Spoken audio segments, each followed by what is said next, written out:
আর যদি সংস্কৃত খুব ছোটোবেলা থেকে শুরু করেছে তো আর খুব সংস্কৃতি অঙ্গনের পদার্পণ এবং বোধটা একরকম ভেতরে গেঁথে যাওয়া যেটা সেটা 84 সন থেকে, তাহলে 38 আপনি যদি 87 পরে আরও 3 বছর ধরতে হবে, তাহলে 39, 40, 41 বছর। আমি সংশয়টা এখন দর্শকের হবে 41 বছর আপনার সংস্কৃতি চর্চাই, তাহলে বয়স কত?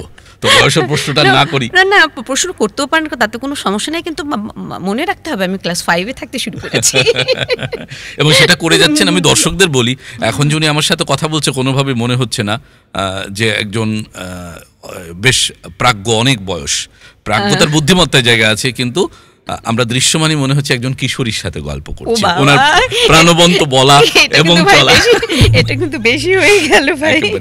এই যে থিয়েটার আপনি বরিশাল থেকে ঢাকায় শিফট হলেন, উদ্দেশ্য আরো বড় কলেবারে এবং নিয়মিত থিয়েটার করা এবং শো করা। এসে আপনিও যথারীতি নাগরিকে ঢুকলেন হীরা ভাইয়ের পরপরই না?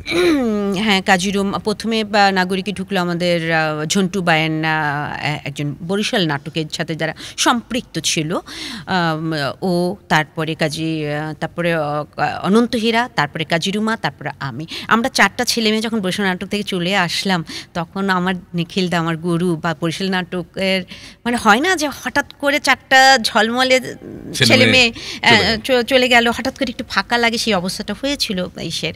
কিন্তু ওই যে বন্ধুদের টানে প্লাস রেগুলার কাজ করতে পারবো এরকম একটি টানে এসেছি।